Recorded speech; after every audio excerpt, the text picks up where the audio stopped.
Good evening, everybody. Appreciate your time. I'm very grateful for this opportunity.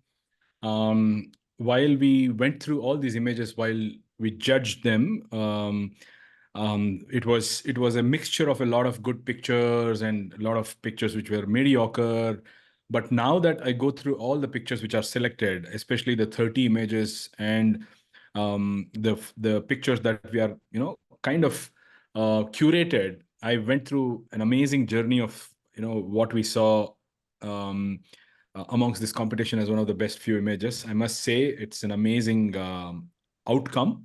I just put a small chat request. If you guys can please type your 3-letter city code, it'll give me an idea on where all of you are from, so that it will give me a little bit of insight on how widespread the audience is. So, Shubhajit, could you please mute your mic? Thank you very much. So, guys, my name is Jayanth Sharma. I do know I can recognize a few names there. Some of you have attended my workshop. Some of you have probably traveled with, me or my colleagues. I do know a few of you by your name. We may have met in some parks. I recognize some of you who have met in some parks as well. So it's a small world. Just wanted to tell you it's been an honor and a privilege to be one of the judges of this contest. And of course, along with my colleague, we spent a lot of time picking up some of the best images from the contest. And I think we have been fairly, accurate in our, judgment and decision about how we chose these images. Because, when I went through all of them now, it shows, how creative all of you are, how interesting your thought processes are. So I'd like to make this a little more interactive if possible, because I don't want it to be a monologue for a long time and then we open up random questions. So I would like to know from all of you, if you can type there. If everybody unmutes and speaks, it'll be chaos. So I'd like you to type and tell me what do you expect from this session, so that I can make a little more meaningful discussion, apart from just looking at the pictures and telling you what we liked in them, what we think could be scope for improvements. I would love to know if there's anything you would like me to do in this 1 hour that we'll approximately spend with each other, so that it's more meaningful and fruitful. I appreciate that. I would love to know if there's anything specific you would like to say, even if it is a couple of words, that is okay. Otherwise, what I hope to do by default is to take us through this journey of all the photos and, discuss some of the things which are amazing about the photographs submitted, some of the things which are scope for improvement areas, and what I think were some of the best images from this lot. So we call this the Earth We Share. I must tell you a little bit about myself as a photographer. Um, I think there are two kinds of wildlife photographers mainly. One who produce pictures which act as documentation of what kind of wildlife they see, what kind of birds they see, animals they see, where they see, how they see, what's the habitat and stuff like that. There are some photographers who are not as keen as the others who document them. They make sure their pictures are more of artistic rendering. They create pictures which are more of pieces of art. Now, what's interesting about a contest like this is how do we bridge the gap between a theme? We have a theme, which means we have to think about it from the Earth We Share perspective. At the same time, we have to make it a lot more creative if possible, because photography is also a little bit of creativity and art, right? So it's not just about documenting something. It's also about creating perspectives which somebody else is not seeing. I don't mean that every picture has to be a slow shutter speed, motion blur, pan, that, this, and everything. It could even be just the drishtikon, or the perspective in which you see life, because sometimes that itself is very creative. So a couple of you, like Ketan Doshi says, using examples from the participant photos, some very useful tips for good photography. Arundhati Sen Verma says, better understanding of what makes the judges select or reject submitted photograph. That's a good question, Arundhati. So let me begin with that. I think, as I said, there are two kinds of perspectives. Now, as a photographer, also as a judge, depending on who the organizer chooses as a judge, they would probably look at it from their own perspective as well. Like, for example, if you chose somebody who is more of an artistic wildlife photographer, who uses a lot of creative stuff in his own photography or her own photography, they would probably want to choose pictures which are also a little artistic, which means it can push the boundaries beyond just aperture priority with sharp shot, and you double click and see it's so sharp, the feathers are seen, the beak is sharp, and all of that. That's one perspective. At the same time, there could be photographers who really have a different vision. They create perspectives, they create pieces of art. Could be examples of slow shutter speeds. In fact, some of the winning images are examples of using motion blur creatively as well, which is one of the trends in wildlife photography today. Gone are the days when getting a sharp shot of a tiger crossing the road was considered special. Today, on an average, in an hour, maybe hundreds of people produce that in different national parks across the country, from Pilibhit to Corbett to Rajasthan's Ranthambore to Kabini to Tadoba. I'm sure you guys know all the parks very well. So a little bit of judging is also subjectivity. A little bit of judging is also something which comes from the perspective of a judge. If the same contest has different judges, the outcome is going to be different. That is something I must tell you, because it's also about individual perspectives, like what you like versus what I like versus what somebody else likes. Meanwhile, we have another comment. Could you please say something about how one may make a photograph conform to a contest theme? Should one ideally shoot after the announcement of the theme, or should one choose from older photographs? In fact, on that note, I'm just going to do a little bit of a picking up of a URL from the side here to show you a URL which answers this question in detail. It is basically a video I made which talks about how to win a contest. So I'm going to share that in the chat. If anybody wants to pick up some notes from that, I think it's going to be useful, because that's the whole purpose of the session. Just give me a minute while I select that. Just picking it up from my own YouTube. So I'm just going to paste this. I want you guys to mark this. Go ahead and watch this whenever you have time. It's a reasonably long, video which explains how to win a contest in a different perspective, where different ideas are brought into place. But one of the biggest ideas I feel is what Subhajit just asked. You don't choose for a contest, you shoot for a contest. That is something I truly believe in. It's one of the parameters in this video as well. Make a note of that video, guys. It's in the chat. Copy that link and watch it after this session as well. So you don't choose for a contest, you shoot for a contest, because that's why contests give you ample amount of time. Ideally speaking, you should actually conceptualize depending on the contest. You should know who the judge is. If I am participating in a contest, I'll not just look at the theme, I'll also look at the judge. I'll also look at what kind of photos the judge produces. And also think, if I want to win this contest, will I be able to think from the judge's perspective? Because it's important. In the end, the judge is the one who is choosing the photograph, right? So it's very important for contestants to actually perceive the perspective of the judge, because it's important to know how the judge thinks. Otherwise, there'll be a mismatch in the vision, right? So it's important to know that. That's why I say you choose for a contest. You shoot for a contest, not choose for a contest. That's a very good question. But of course, you may not be able to go and shoot all the time. So the second best method is to ensure you choose wisely. And this time, choosing is also an art, because what happens with photographers, I'll tell you, I have been through this myself. When we go to the field, we make a photograph, we feel something that we have created is really creative and artistic and beautiful, and we feel, "Arey yaar, isko to award milna chahiye." Now, what people do is they start figuring out, where can I submit this photograph, which is, in my opinion, not the best way to win a contest. The best way to win a contest is to go to a contest and figure out what's the image that you have that fits that contest. Here, what happens is we have produced the product and we are finding a buyer, whereas we go to a buyer and ask what they want, and we produce something for them, if you understand the analogy. So I feel, if you can create a picture for a contest, that's the most ideal situation. But I know it's easier said than done. The next best thing is to actually choose for a contest. And I'm sure most of you have done that, looking at the theme. Most of you have done that, I suppose. But it's very important to understand that our perspective is coming from our own experience of how we saw something. Like, for example, let's say you climbed 2 kilometers of a hike and then you went to some place to see some rare bird and you captured that bird. let's say it's an out of focus background, lovely bird sitting on a twig, sharp shot. For you, अरे मैं तो 2 kilometre चल के पहाड़ चढ़ के I have clicked this picture. Could be, one of the, for people who don't understand Hindi, I'll also try to translate. It could be somebody who has climbed a mountain and taken a picture. For them, it is a very special bird because they put in a lot of effort. But I feel that is where some of them lose contests because they think what they feel is special to them is what the judge should feel as well. Because how much ever effort you have put into a shot, if the shot cannot speak that effort or that story, then it doesn't matter if you have spent 2 days or 2 months or 2 years to get that shot.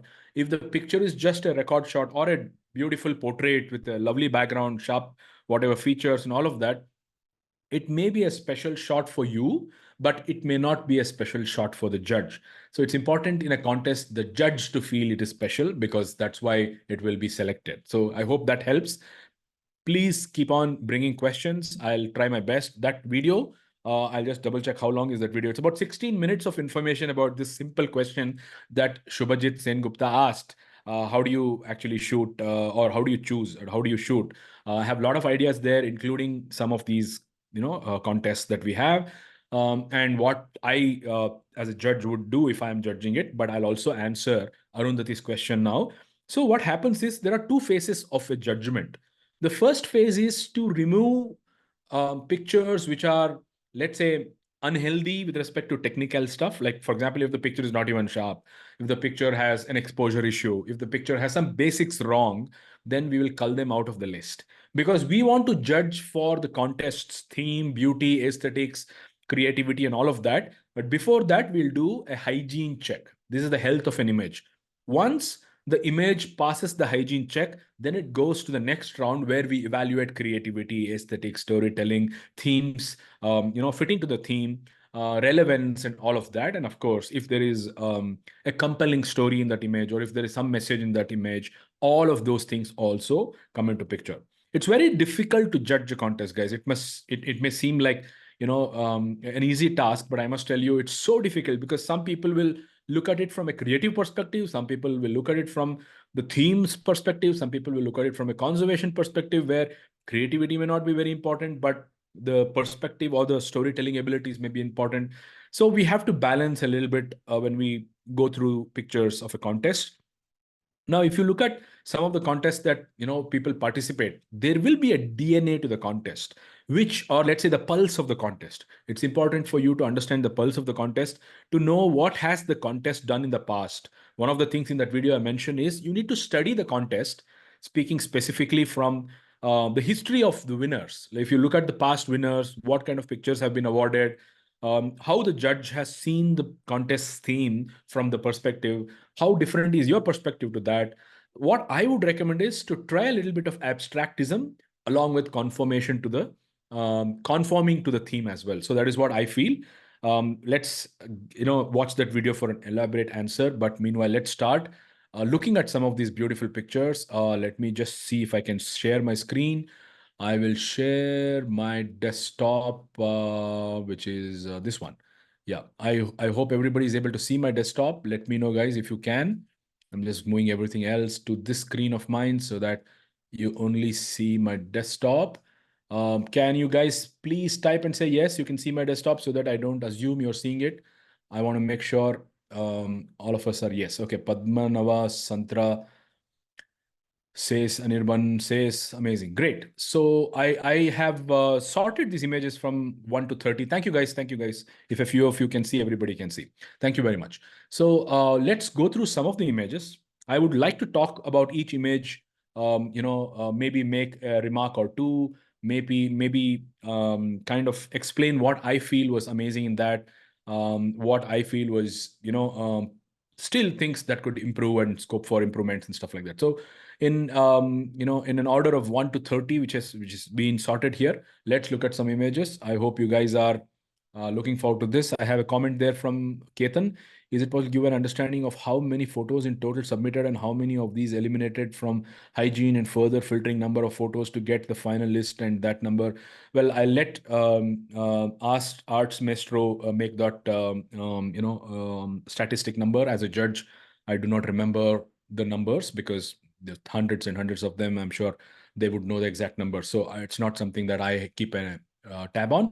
I would definitely ask them to please put that number if they have it handy. But otherwise, definitely hundreds and hundreds of images, not 25, 30 images. So basically, this is a picture from Anirban Datta. I'll show you guys the raw file as well and how he has gone about processing it. So this is a raw file. It's an extremely interesting play of slow shutter speed with probably a lot of these insects flying around with a long exposure probably. And the rendering of this photo has been done in a unique way. It's almost like an clip art, which is one of the reasons this image was selected. Also because some of me and my colleagues are people who enjoy making creative perspectives of nature, because there's either a very compelling conservation story to tell or very artistic story to tell. It's very important for us to understand what kind of a photographer we are.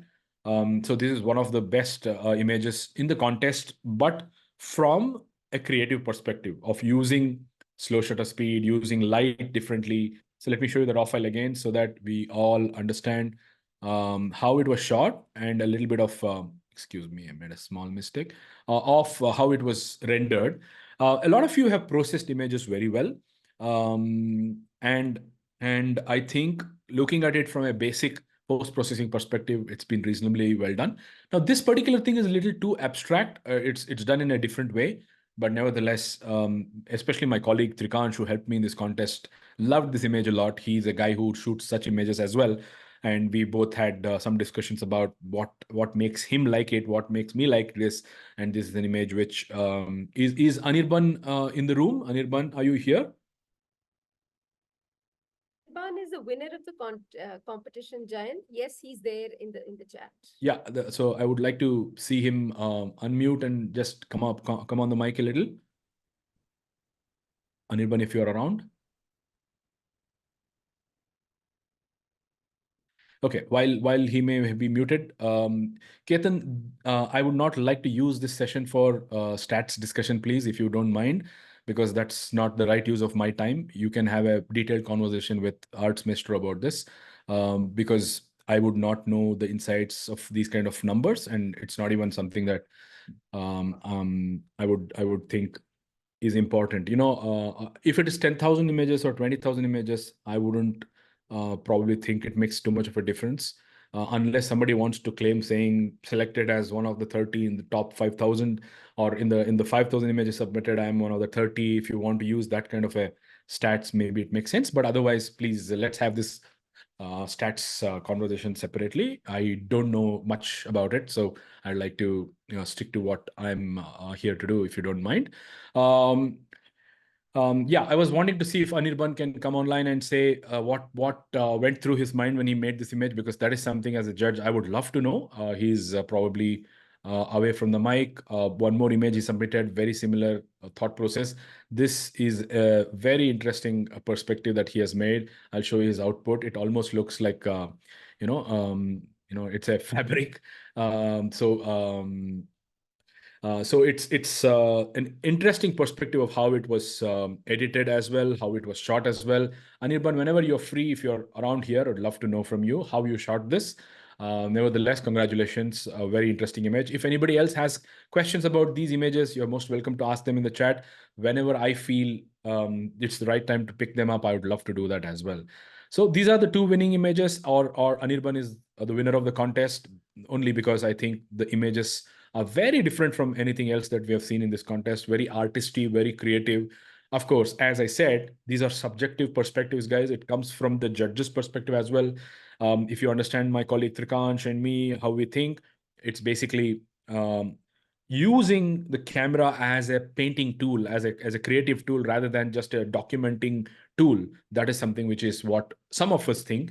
And as creative nature photographers, this definitely is a lot of hard work to do this image, a lot of thought process, a lot of execution, and that is why we feel it was one of the best images on the contest. So look at this image. It's a very low angle picture of the Indian skimmers, picture by Padmanava Santra. I just saw him on the chat as well.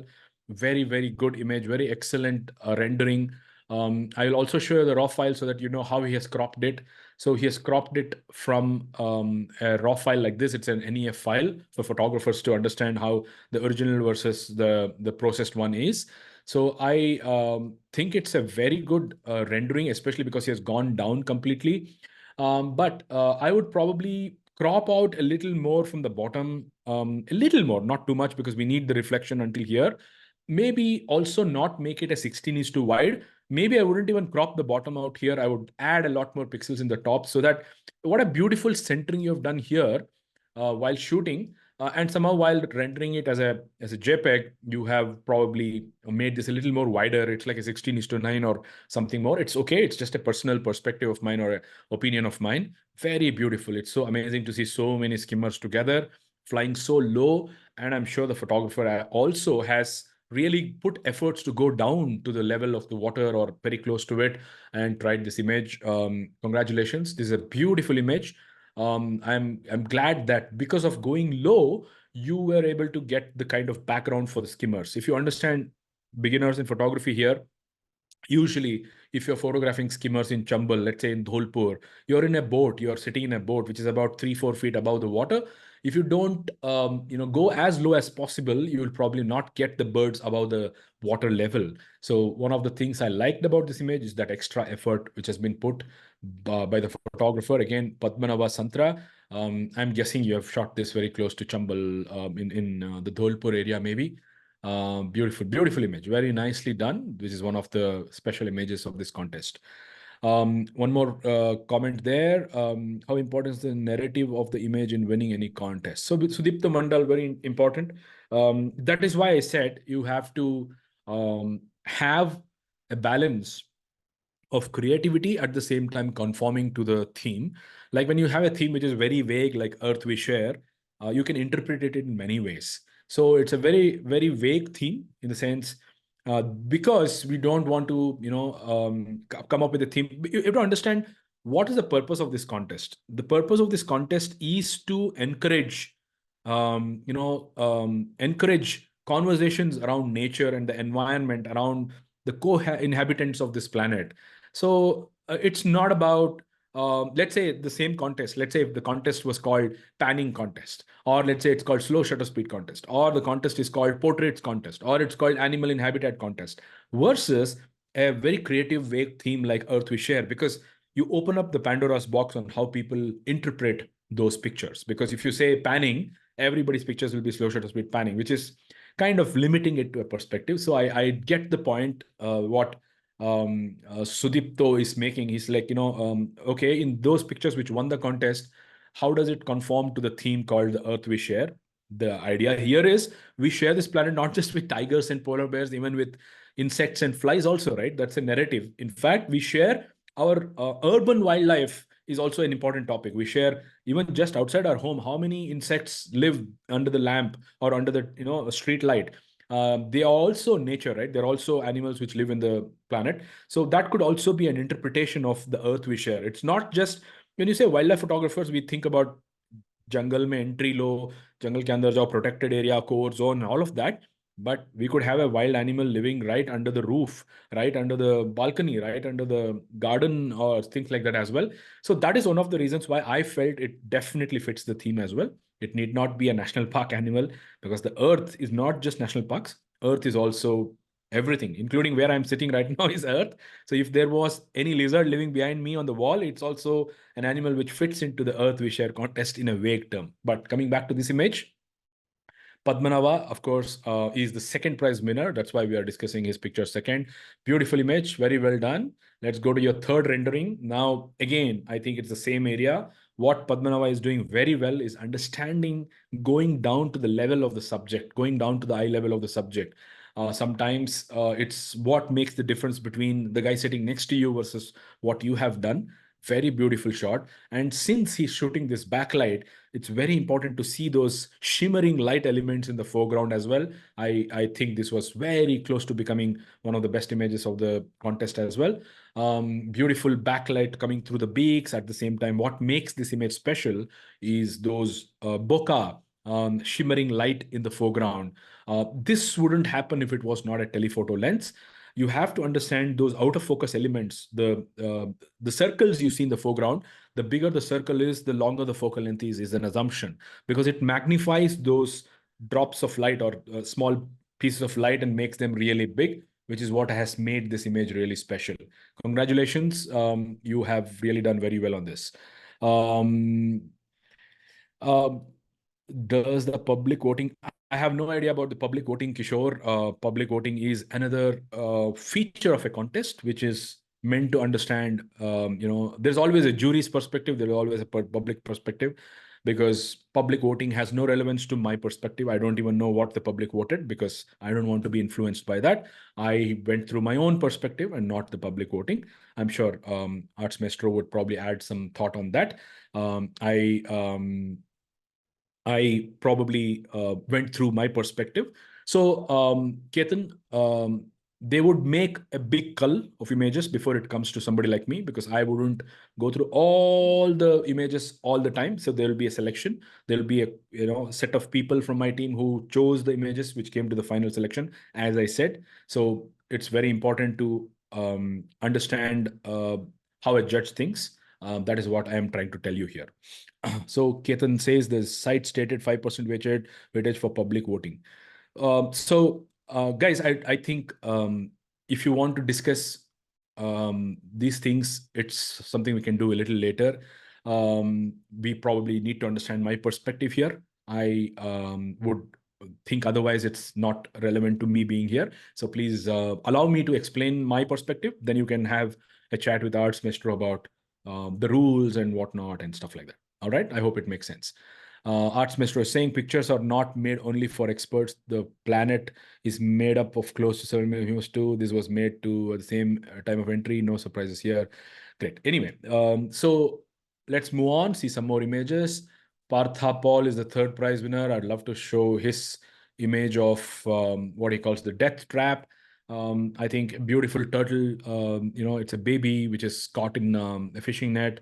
Now, here's where it's a compelling story of conservation message of animal conflict with human beings and stuff like that. So with respect to technical stuff, I think he has done a fairly good job of not just standing up and shooting this, going down, lying low and shooting this from as close as possible to the ground. That's what makes the background interesting. Also, with respect to composition, I feel since it was a dead turtle, you could have gone a little more closer, used a little more space around. I feel there's a lot of space below that could have been gotten rid of if you had got a little closer. Maybe even cropping it could have helped, but I would ideally do that on the field. But otherwise, very well spotted conservation theme. The perspective here is we share this planet with animals like the turtles as well, and see what they go through because of our acts and deeds on the fishing front. And that's a very, very compelling story here, which is what a conservation story would probably be like. So one of the images that we liked, which was not just technically nice but also a very hard-hitting story, which was the baby in the net. So let me know, guys, what you think of this picture. And there's another picture here. In my opinion, this picture is um, not necessarily an award-winning picture. It's a beautiful scene, but it's a very nice image. What we liked about this is how the foreground leading lines go to the elephant as well. But I would, what was the name of the photographer? Partha. I would give you a little bit of feedback, Partha. So when you are shooting an image like this, very well spotted, very good job of looking at the road, the track going into the elephants, the lovely usage of leading lines. But I would probably keep a little more space on the left of this animal. I have made a lot of videos about the rule of thirds and something called the rule of spaces. Now, if you draw an imaginary box around all the elephants here, which we can consider as our subjects, there is very little space on the back of that box on the left of the scene. There is a lot of space on the front of the scene, which is absolutely fine. But please understand, since we talk about the rule of thirds, this space has to be 1/3 behind. Right now, it looks like 1/8 behind. So what is the problem we go through when we shoot like this is we keep our autofocus point around that place. So when we keep our autofocus point around that place, we bring the elephant's face to that autofocus point and we click a picture, and whatever is behind that elephant is a part of the frame. We ensure it fits our composition. But what I want us to think about is not bring your autofocus point to the rule of thirds. You need to bring your subject's center to the autofocus point. I mean, to the rule of thirds, which means, let's say we had an imaginary box around the elephants here. Um, we have to center the whole box to the rule of thirds if you're interested in composing a rule of third kind of an image. Instead, if you just put the frontal matriarch in the rule of thirds, the rest of them will go extremely behind. And it will actually not necessarily be a rule of thirds. Even though in your mind, you have kept the autofocus point in the rule of third, the matriarch is in the rule of third, but the rest of the elephants go towards the extreme end. So what I do in this case is I don't keep my autofocus point in the position of the rule of thirds. I keep the center of this imaginary box where all the elephants are in the rule of thirds, and I take my autofocus point slightly closer to the center from the rule of thirds position. Let's say if we have A, B, C, D intersections, bottom left intersection is where the elephants are. I would probably pan the camera a little to the left to make this a little more interesting with respect to composition. Also, guys, I request you to not type paragraphs of chats here, because while I'm talking, if I have to read what you've typed so long, it'll take a little time. But let me make an exception and read what's been written.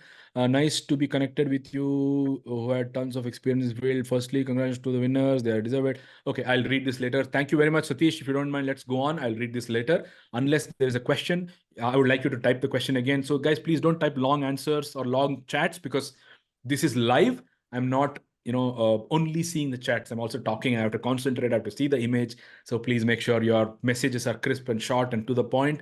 And I would love to listen from you after we have done for all these kind of things. Really appreciate your message, Satish. I haven't read it fully, but I will definitely do that in the due course. So there's a quick question there. Is it better to take low angle shot for this elephant's picture? No, Kishore, I would not think it would have been a great idea to do that. Uh, what is there in this picture, very importantly, is also this road which leads to the elephants. That is one of the reasons why this is a selected image, because if you understand leading lines, this image is very important when the person has stood up in the gypsy and shot, or is sitting in the gypsy and shot this, rather than going low and shooting this. If he goes any lower, this road will not appear like this. It will be very flat and it will not be leading us to the elephants. I personally feel, it's a personal opinion. Maybe while shooting, you can shoot all, but the reason why I have chosen this is also because of those leading lines. I hope that helped the perspective. So that was Partha Paul, very good image. Here's Krishnakant Mathuria. This is an image, I'm guessing based on what I see, it's Mangala Jodi in Orissa. I think Krishnakant, I know you, but I must mention that while we were judging this contest, we didn't know anybody. We didn't know any photos. Krishnakant has probably, unless you're this not the same guy, I remember this name from my workshop 3-4 years ago. What I like about this image is, of course, the action. This is less of a creative shot, more of a natural history moment in high quality captured, which is also sometimes what wildlife photographers benefit from. I don't know how many of you remember last year I photographed this tiger Arrowhead in Ranthambore, where she caught a turtle. There, apart from the fact that I was having the presence of mind, I focused the tiger properly, I followed the tiger properly, I used the right exposure, I got the faster shutter speed to get the droplets of water, I got the composition, and those are all the hygiene parts of the image. But a lot of special attention was given to that image, not because of the photographer's creativity, but because of the special natural history moment itself. Which also is important for wildlife photographers. It's like, just because you're creative, you can't always keep shooting moths and flies outside your house to become a successful wildlife photographer. You need to get those special moments from wildlife as well. So this is a good example of how an opportunity was grabbed, not just by the purple heron, but also by the photographer. And the opportunity was executed with high quality gear. You can say it's a high quality gear because of the background, because of the sharpness, because of the overall execution of this picture. If it was a very, let's say, not so great lens with a smaller aperture, then you would start seeing a little different background. You'll get a little more detailed background. But here, there's not much to give you from the background. It's a very plain background. So the out of focus background adds a lot of emphasis to the action here. As you see here, even if it was just the purple heron and the snake, it would have been a lovely image. But we have a contender here, which adds to the drama of this image as well. Very well done, Krishnakant. I think it's a very well executed image. I know that from the raw, there's been a reasonable crop. So that is why I have another feedback for all of you guys. Now, Krishnakant, if you're around, I'd like you to know that do not use the center autofocus point all the time. This is probably an example of what has happened. Why did you have to crop this image? Is because you want the composition to focus a little bit on the, when I say focus, I mean philosophically, focus or emphasize is the right word, on the left side of the frame. But when shooting, because you have the autofocus point in the center or the autofocus area, I don't know which camera you use, it says NEF, could be a Nikon mirrorless camera like a Z7, Z8, whatever, maybe even a Z9. But if you use the center area to focus, then you would always keep the subject at the center, and you'll resort to cropping this picture later on for compositional, presentation. But instead, if I was you, and I know that the heron is turning to the left, I would not use the center AF point. I would move the AF point a little to the right, so that I already have a composition where there's a lot more action in the front of the heron, and rather than the back of the heron. This is a very important feedback. It seems like very basic stuff, but one of the fundamental mistake people make is always keep the autofocus point in the center, and they shoot, and then finally they crop an image. I'm assuming that was what was done. If you move the autofocus point before you actually focus and then compose, that's why I have made a video called should you focus first or compose first. In my opinion, if you learn from me, I would recommend composing first and focusing next for various reasons, including action. Let me tell you why. A lot of people say, sir, nowadays we have tracking. Why can't I use a center autofocus point, focus, and then move it and compose wherever I want and shoot? That's the argument a lot of people say. Let's say there's a cheetah or a lion walking towards you. Now you want to make a composition of the lion on the right of the frame. If you want to make the line on the right of the frame, if you shoot like this, what will happen? You'll keep the autofocus point in the center. You'll bring it to the lion, press the AF on button, then recompose the picture to get the autofocus point, go to the left or right, and then you'll picturize and click that picture. Now, let's say you lifted your autofocus button, and now you want to refocus. Now, what is in the center, guys? The focus point goes back to the center. The line is on the right. The autofocus point is here. This is why, guys, I say first compose the shot, put the line to the right, take the autofocus point to the lion, AF on, and if the lion is walking, leave the AF on button, press the AF on button. The AF on button is always on the lion, so you don't have to recompose. That's not the right technique to shoot. If you see, the thing is, when you learn batting, the batting coach will say, front foot here, you have to defend the ball. When the ball is there, you have to do this. But then there can be a Kumar Yadav who comes and defies logic and hits some random shot which is out of the park. Karthik, can you mute your mic, please? Yeah, I'm sorry. Thank you. No problem, no problem. Thank you. Don't worry. So, so what was I saying? So I was saying it's important for us to first understand the basics, and we can always do some wacky things, but then there is a reason why rules and guidelines are made, why there are coaches who say things that that's the way to shoot, because the experience is so much that the recommendations have to be useful to us in the longer run. So this is just a quick question. I have not been seeing the chats. What a pic, what a story, post-processing equally important to capture. I'll answer that, Ketan. Lovely image, Krishnakant. G, how much crop is maximum recommended approximate in terms of percentage? I personally hate cropping. I'm using this word very consciously. I personally hate cropping. Why do we crop? We crop because we want a magnification sometimes. We want a composition sometimes.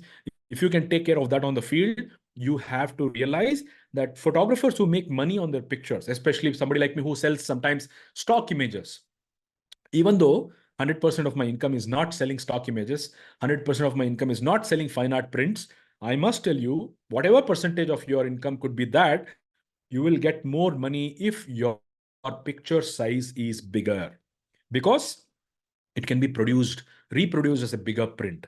The more you crop, the lesser the size of the print. The lesser the size of the print, lesser the moolah, lesser the money. So if you look at it from a business perspective, cropping is bad. Cropping is like reducing. It's like buying a plot. buying a plot, buy a rubbish plot with a lot of rocks and other things, and then you use only a little bit of it. That's exactly what has happened with cropping. I would rather choose a plot if I want to build more. I will choose a plot which has a lot more buildable area.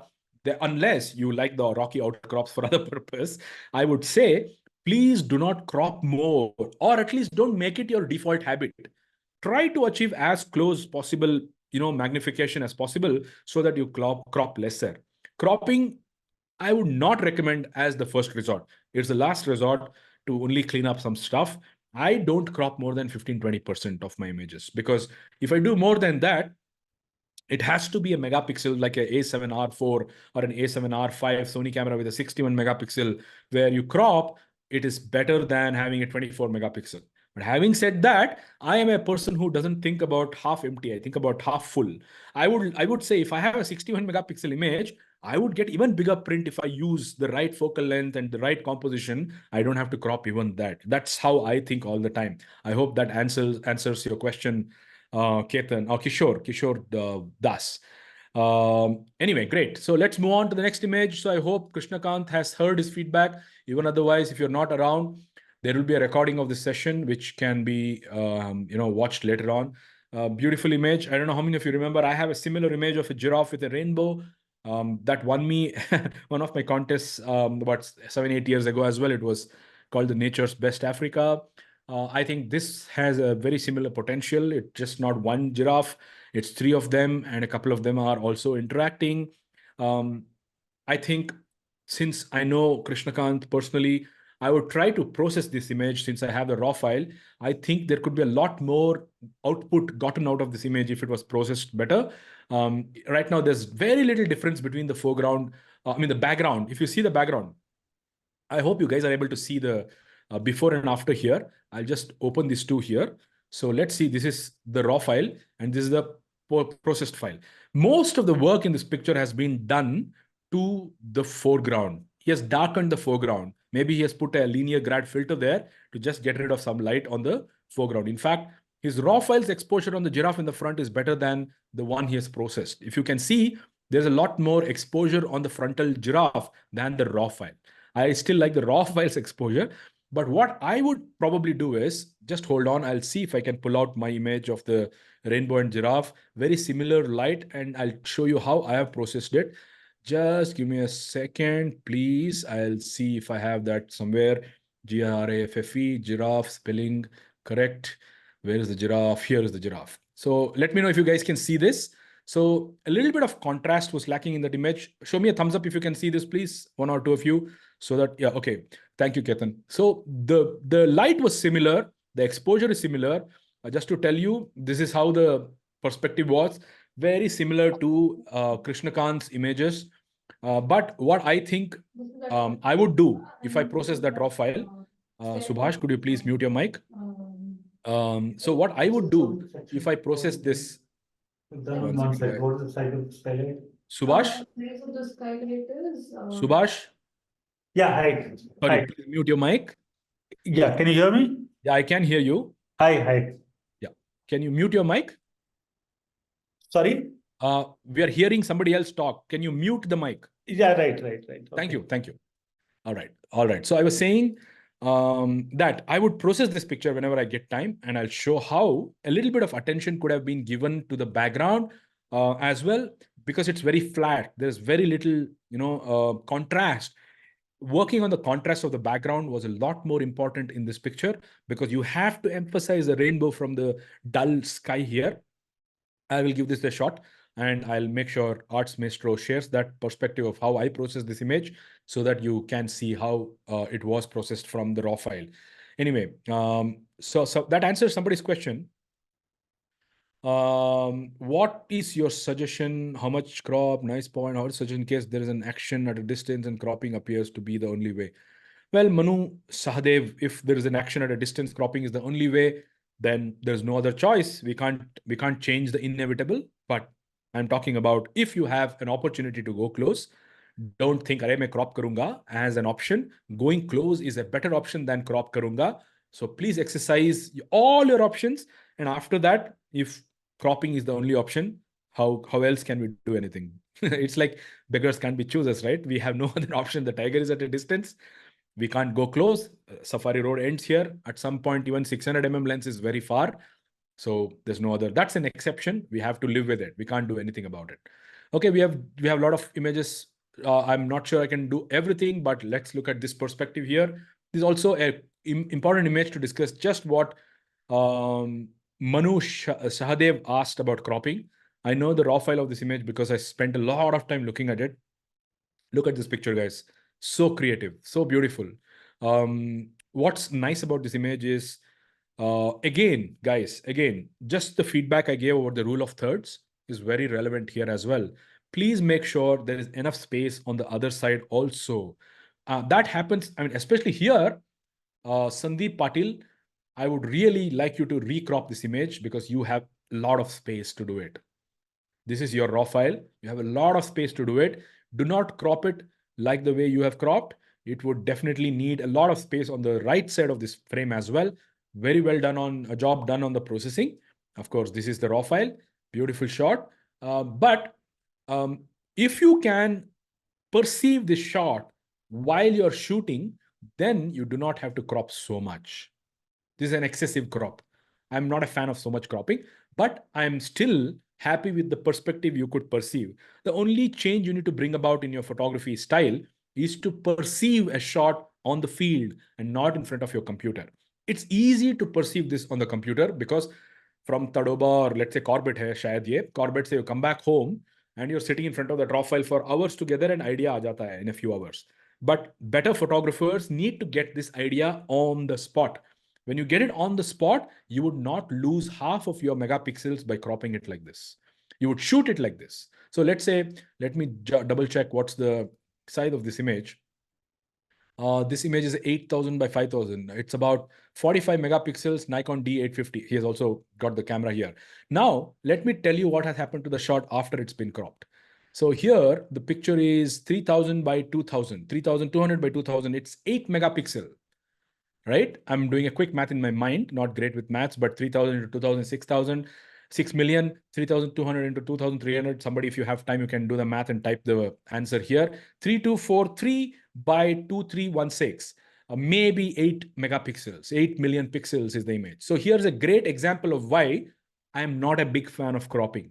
You have a camera, which is a 45 megapixel camera, who has produced an 8,000 change by 5,000 change pixel image. And because you didn't zoom in or you didn't have the right lens or you were at a distance or whatever may be the reason, you have had to crop this image on the computer later to get a mere 8 megapixel image. You understand? If I'm selling this image, it'll only get 8 megapixel ka bhav. If I'm selling this image, if I'd composed it like that, I would get a 45 megapixel image ka bhav. Bhav is the price for people who don't understand Hindi. Satish, one small correction. That is not an elephant shadow, my friend. It's an elephant reflection. Can you please show the crop quickly in this image? I think that's what we are seeing, Kishore. This is the crop. This is the original, right? So this is the crop and this is the original. So please, guys, start realizing that every time you crop an image, you have to switch on a bulb in your mind saying, I'm losing pixels, I'm losing pixels, I'm losing pixels. The more you crop, the more you lose. So please shoot right, not crop right. Cropping is, in my books, if I micromanage somebody's photography, if they cropped, I would hold their ear and twist it until they say, sorry, next time I crop nahi karunga. That's how I would do it.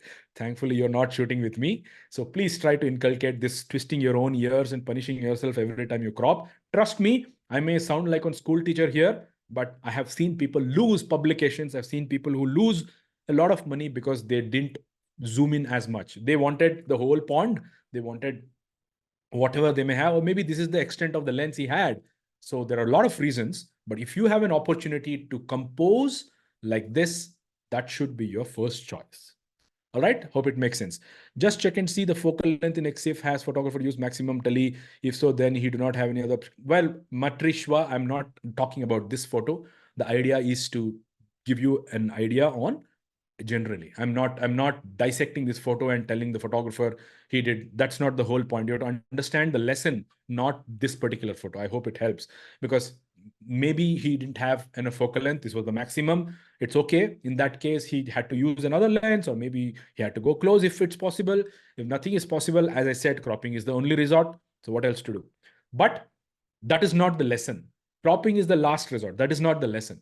The lesson is you have to perceive it like this. You have to imagine the shot like this. Maybe there was, an opportunity to use a longer lens. I don't know, but I don't want to discuss that here. The idea was, please do not think about cropping as one of the options for you. Again, it's a very strange crop of a square, which is okay. Maybe for Instagram, he did that crop, but it's a very special bird. But he has tried his best to get a sharp shot of the flight, but still there's a lot of motion blur, and of course there is a little bit of sharpness lacking in the bird as well. But then, just because it's nice composition with a rickshaw in the background and the bird in the foreground, I think it was one of the selected images. Also, I would not like to choose a crop like this all the time, unless there's a special need like Instagram's 4:5 or whatever. But otherwise, a nice attempt at a composition there. All right, so more images here to talk about. Beautiful. Look at this. Look at this beautiful image. Lot of drama, lot of creativity. Very nicely done. Beautiful use of backlight. Beautiful use of composition. Let's look at the raw file. Again, it's the same thing again, guys. Cropping for composition. I know it's very difficult to inculcate this on the field, but the better you do. By the way, just reminds me as a disclaimer, just in case I get disconnected, if there is a power cut, my modem is not connected to my UPS. Just in case I go back, I'll be joining back in about a minute's time, please, by the time my inverter switches on. Sorry. So coming back to this image, beautiful backlight. I don't know if it was naturally there or if it was used to get this image. Whatever it was, very well done. Beautiful execution. Whose pictures are these? These are Avilash Ghosh. Are you around, Avilash? No, I don't see anybody from A in the team here. But anyway, I would love to know how you shot this. What's the story behind the picture? If we get story behind the picture also, it'll be great to understand a photograph, especially the ones which have won. Beautiful usage of infrared light to get this scorpion. Lovely composition, lovely use of other light here to get those contours on the surface. Beautifully done. I like this image a lot, especially because it's a mixture of using probably infrared torch on the scorpion and using another source of light, maybe a car or a whatever else, a lamp post or whatever, to get this beautiful textures on the soil. Compositionally also quite nice. Maybe could this be on the left of the frame, I wonder, but that is me nitpicking. It is just my specific perspective. All right, so we'll go ahead a little more. Another image of urban wildlife. Probably this is Mumbai or maybe Gujarat somewhere. So it's a coexistence image. Apart from the tower and also the flamingo, there seems to be another duck or something flying in the background. I don't know what that is. Yeah, probably another bird flying in the background. It's not a stunning picture from a creativity perspective, but it's definitely a compelling image, which is storytelling, which conforms to the theme as well, which is why this image has been shot. I definitely think there's a lot of scope to improve the processing of this image, especially in Gujarat, Rajasthan. During winter months, you get a lot of fog and a mist in the background on the sky and all of that. You need to work on your contrasts a lot more, maybe even selective contrast, so that a little bit of the haze can be removed. Try the dehaze tool in Lightroom if you're doing that. This is a straightforward picture of flamingos silhouetted against the water. The sun is above. Very similar image I have. It's just that I would like to have a little more space in the composition.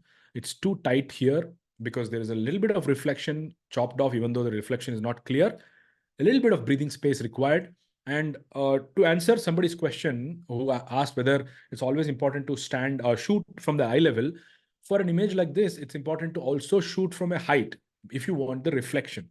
Also, very important to have shot this image from a height standing, because if you look at the head of the flamingo, if you had gone down, the head would have gone up and gone outside the water, which is an important consideration. I would actually climb up the bund and go even higher. Wait, let me show you my image of the flamingo from somewhere. I think very similar light. It's right here.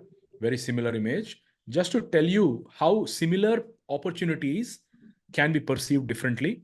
Now, I actually was at the water level when I was shooting birds in the morning. Eye level is the basic concept. But I actually saw this. If I had continued to shoot this image, the head of this flamingo would have gone lost in this background. So I had to go up. Everybody, please double check your mic. Somebody's mic is not muted. Muralidhar. Muralidhar. Thank you, Muralidhar. Thank you. All right, great. So I was saying this is an exceptional situation. I hope you get an idea on how I had to go up on the bund to elevate myself so that the flamingo's head is inside the water and not getting lost in the water. So that is something which was an important exercise to do. Here he has managed to get it inside the water, but maybe going 5 feet above, 3 feet above in the bund would have gotten rid of this completely, or maybe the flamingo would have been much more inside the water. Just a small feedback there. Just check and see. Okay, there's not anything else. I saw the same chat again. Okay, all right, great. So that is something which is the feedback on that image. Let's go to Harish Valluri. I'll see the JPEG image first. This is what will happen if you have a silhouette opportunity with trees in the background. So you have to get close to the Saurus here. If you get close to the Saurus will start growing taller and taller in the frame. The farther you are, the lesser is the height of the Saurus in comparison to the tree line. Again, just to show you similar opportunities.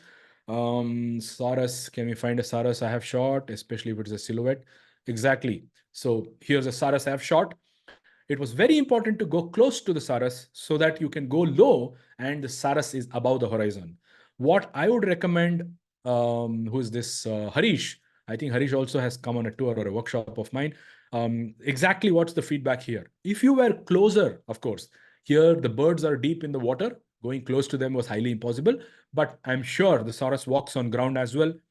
Following up the Saurus closer to it would have gotten a perspective where the Saurus is standing here and you are as low as possible, and it's a different perspective. Nevertheless, it's still a nice image, beautifully done, handled the action. What's happening in the background here is probably it's the wings. The left wing has opened up. So it would also be important to see if you can get the wings like this, where you see the sides. Imagine this kind of a clean posture and a profile with a background like that. It would have been really amazing. I think this is what I mean. See, guys, when I was shooting this image, this tree was in the background. So I moved myself in order to get the Saurus outside the tree line. This subtle faraway tree didn't matter much. So it's important to actually look at the background as much as the foreground as well. Well, somebody says lovely photos. Thank you. I'm only showing it to compare it with my shots so that we have a point of comparison here. Beautiful shot here. Let's see the raw file. Very well done. Very well done on this shot as well. Beautiful execution. When you shoot pictures like this, it's very important to be sharp because the sharpness has to be on the eyes even then, guys, not on the body here. You have to make sure, even though you don't see the eyes in the picture, the human being will look at the face.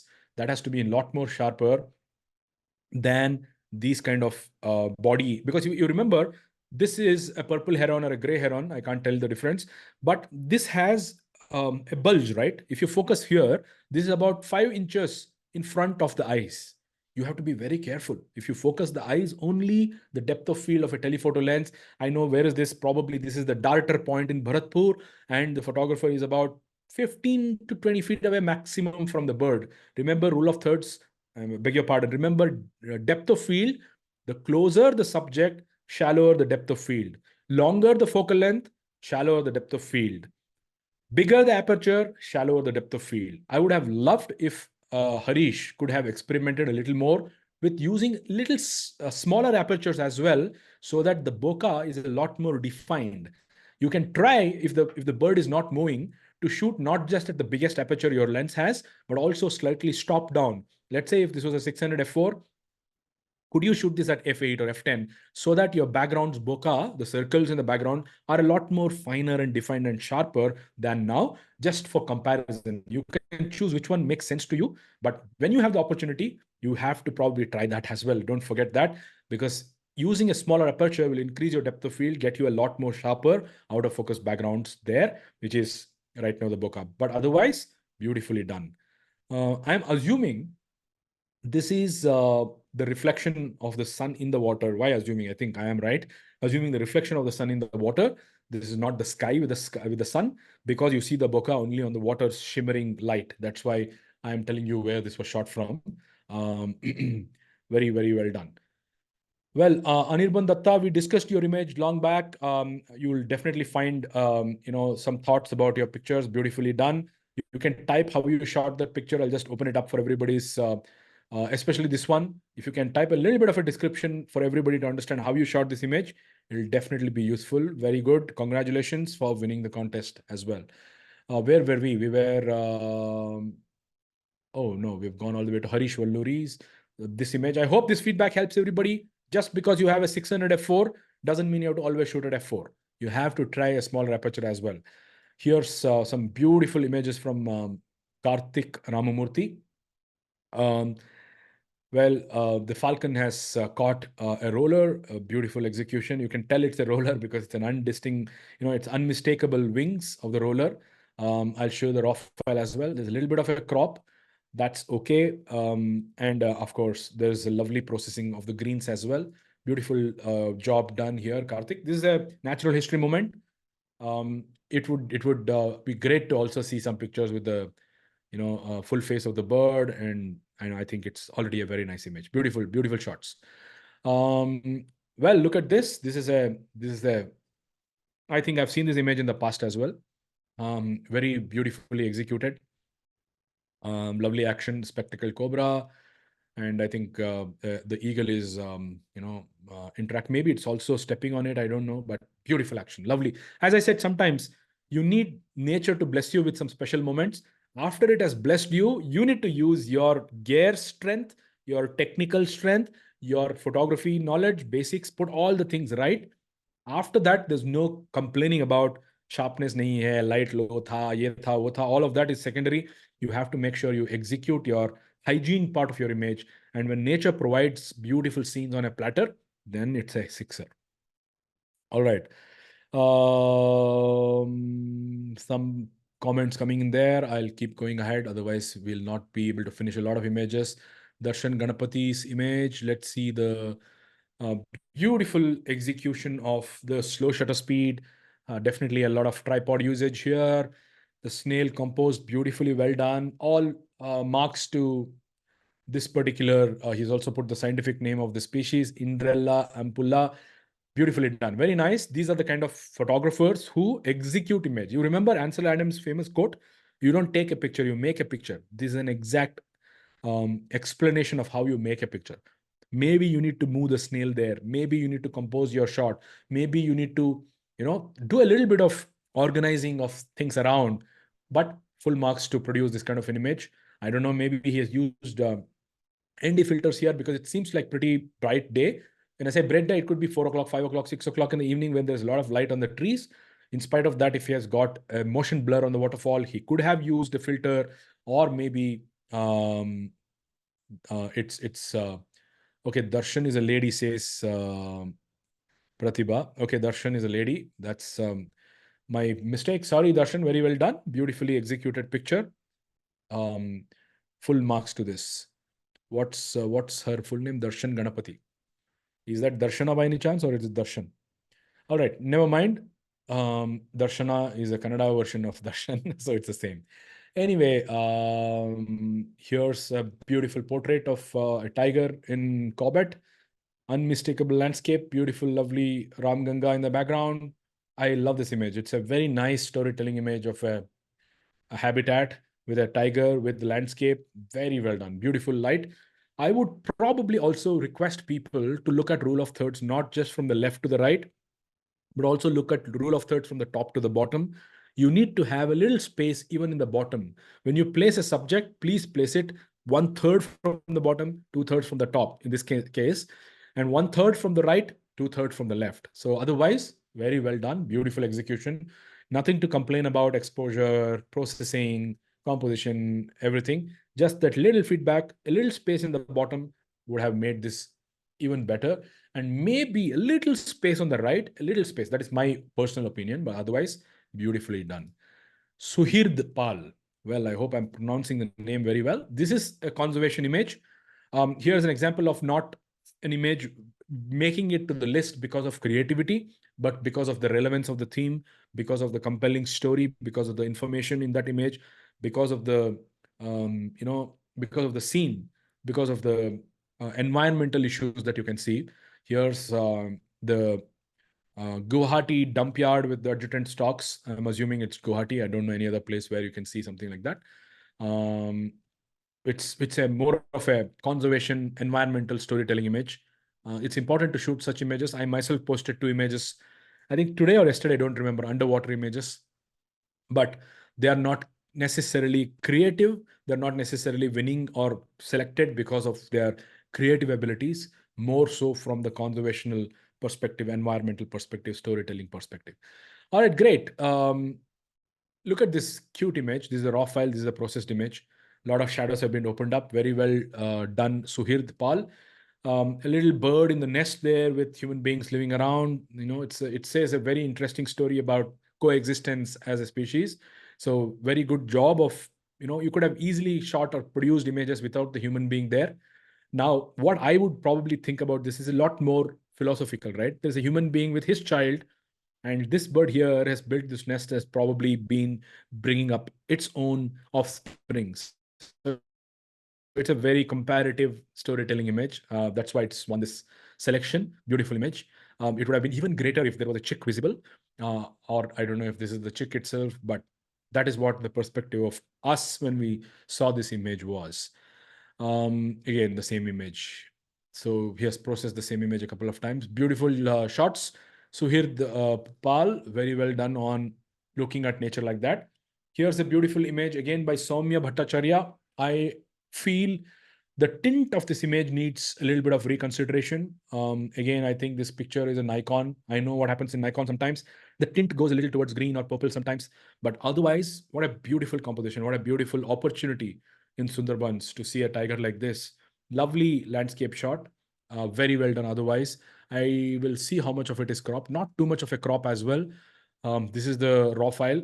Very well done on the processing. But I would think there's a little bit of green tinge in this image that you need to get rid of. That's basically because of your tint. Open this in Lightroom, you will see, apart from the white balance, the second slider, which is the tint, is tilted towards the greens. I can see that if I close my eyes half, I can see a lot of greenery in this image in not so green areas as well. That is why I'm saying that.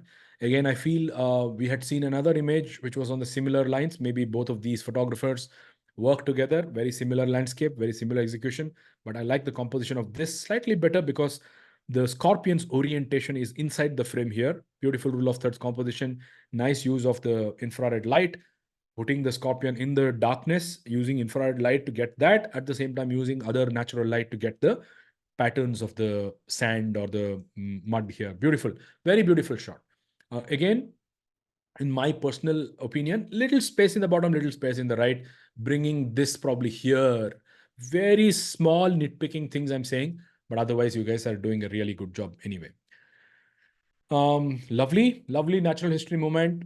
Beautiful. I don't know what took this animal there. I don't know if this small cat could have done that, but nevertheless, beautiful. But I have a small complaint about the cropping of this image because this image was shot like this. I don't think the space on the right was more required compared to the space on the left, especially because the animal's orientation is towards the left. The cat is also seeing from the right to the left. I would have cropped it in a way that this animal is on the right side of the frame rather than the left. That is me just being a little finicky. Okay, here's Sudipto Mandal saying something very interesting. He says, I didn't submit processed images assuming it would disqualify. I submitted raw images only. Please advise. Sudipto, इसका मतलब है कि you feel processing is not right to do, which is not the right understanding of photography, my friend. Processing is a mandatory thing to do. It is not just जिसका photo खराब है वही process करना चाहिए. ऐसा नहीं है. Processing is done even if today, let's say Bhagwan, pratyaksh ho jayega bhumi mein, if God comes down on this weekend to planet Earth, you give the best camera to the God, and the God takes pictures, even God will download Lightroom and post-process their pictures. So post-processing is not done, and don't do it with hesitation. Post-processing is mandatory. So it's important for you to not look at post-processing as, अरे मैंने process कर दिया है, I hope you don't mind perspective. छाती ऊपर करके बोलो कि मैंने लाइटरूम में प्रोसेस किया है, but please do not mistake processing to manipulation.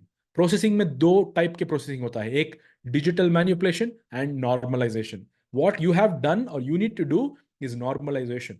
What does normalization mean? I'll improve contrast, brightness, saturation, white balance, colors, that, this, and everything. But I will not pluck and paste something here. I'll not remove something from here. That is manipulative processing. You have to do normalization style of processing, and you have to process your pictures and send it to contests, because it's important for the judge to see a processed image. The judge wants the raw file just to see agar aapne manipulation kiya hai ki nahi kiya hai. The judge is not evaluating your raw file at all. The judge is evaluating your processed files. Processed files अच्छा लगा, it's winning the contest. Just to do a health check on the raw file, अगर by chance इसको चिपकाया नहीं है या manipulation नहीं किया है, that is why the raw file is asked for. It is not asked to judge the raw file. I hope it makes sense. All right. No problem. Sometimes, we have our own thoughts on, all of these things. Because, every time you post an image, somebody says, have you processed this? Those are the guys who don't know photography. You have to say, yes, every picture you see of mine is processed. I will post-process for my life. Because there is a reason why you shoot raw file. ये देखो, ये raw file है. इसको without processing, it's so dull because the camera cannot see dynamic range the human eye sees. So post-processing becomes mandatory. You have to post-process it in order to render it as close as it was in real life. The camera is not going to process that, especially if you shoot in raw file. Now in JPEG files, if you shoot JPEG files, even then the camera is only post-processing the JPEG file. So if you don't post-process, the camera will. So if you are shooting raw file, iska matlab hai you have agreed that you will produce raw materials in the camera, you will produce finished products on the computer. If you do not agree with this, if you feel shy, awkward, hesitant, do not shoot raw. Shoot JPEG and you can start saying, मैंने process नहीं किया है. But camera ने तो किया है. I hope that helps. Let me know. Well, this is Kishore Das' image. He says one in Desert National Park and the other one is Jawai. Well, nicely done. Again, slightly keep a little gap on the left here towards the tail, because rule of thirds is not only on the face, Kishore. You also have to consider this element, because this is a part of the leopard. Slightly zoom out and crop it with a little more space on the left. Maybe crop it from here. That will be, in order to get magnification, don't mess up the composition. Anyway, beautiful shot. Lovely cubs, natural history moment, very interesting there. Look at this image, very, very nice perspective of human being. I can say this is somewhere around Kabini, Kerala, maybe looking at the backwaters, maybe Kabini, looking at those chopped trees, happened in Kabini in the 70s. A lovely elephant grazing, and there is, this boatman. You can see his own coracle in the background there. Lovely, lovely coexistence coming out of this image. Beautiful image. Not creative, but very well seen. The perspective is amazing. Look at this beautiful action. I just wish, there was a little more magnification to see details, but even otherwise, it's one of the best scenes you can expect in the wilderness. Beautiful tiger chasing a fawn. Lovely job. I hope, if you look at it in high resolution, I hope it is sharp enough. Beautiful job. I would love to get a picture like that someday myself. Beautiful job. Very well done. Who's this? Mohammad Salman. Very well done, my friend.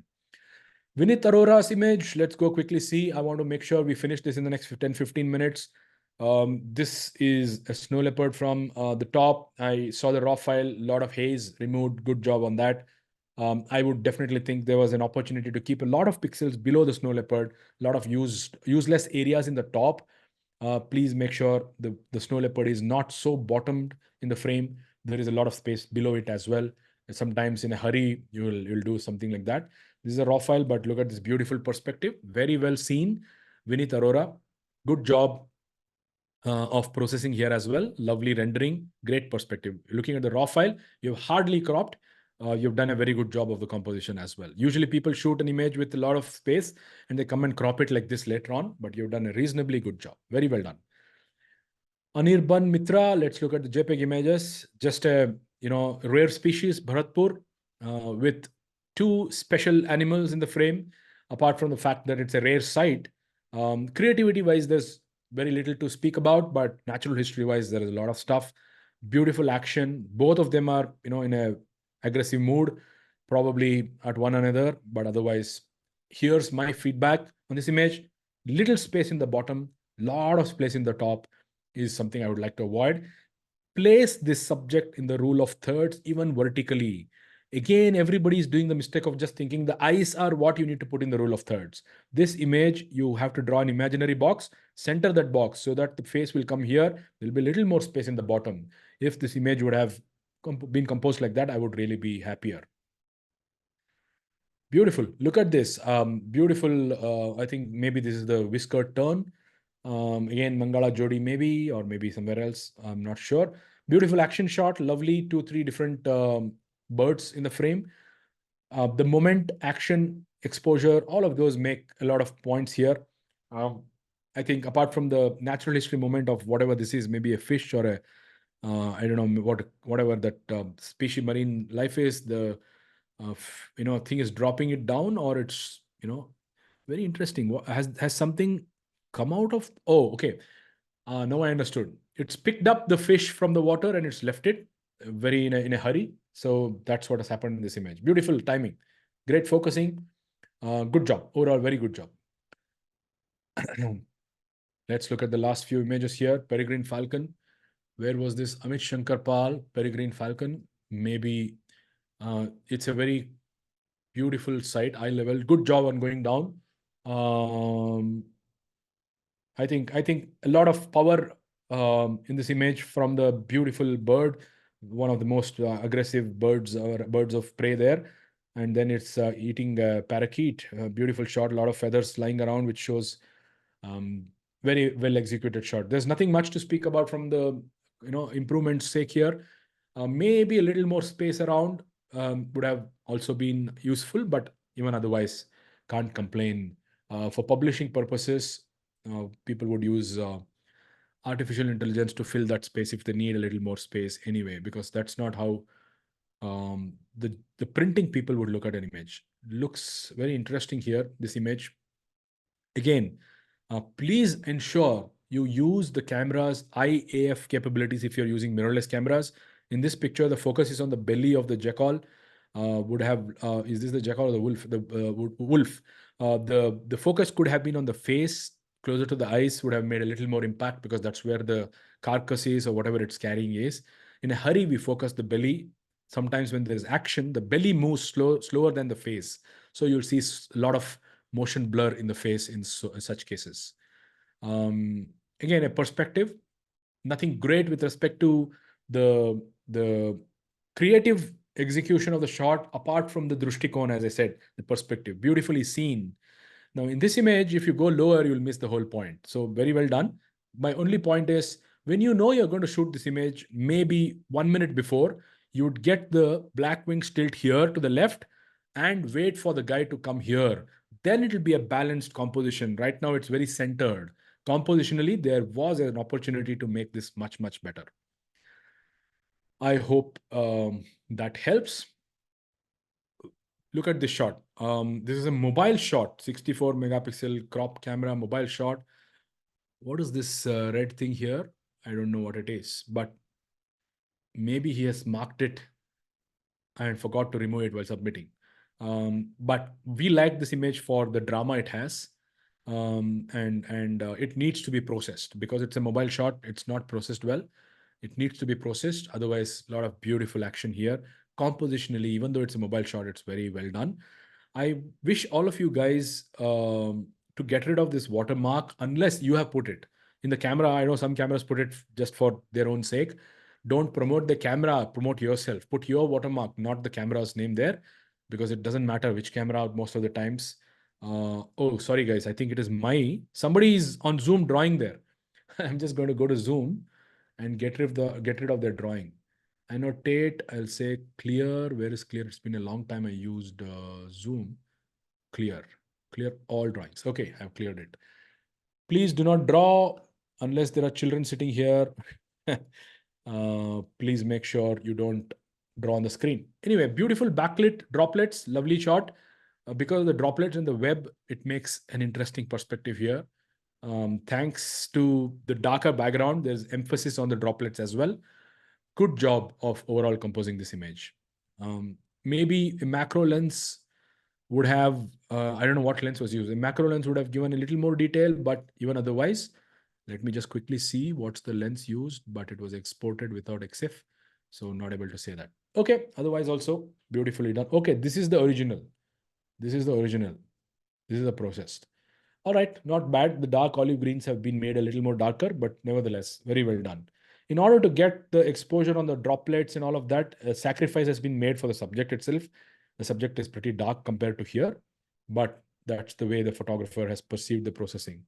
Look at my earlier feedback, guys.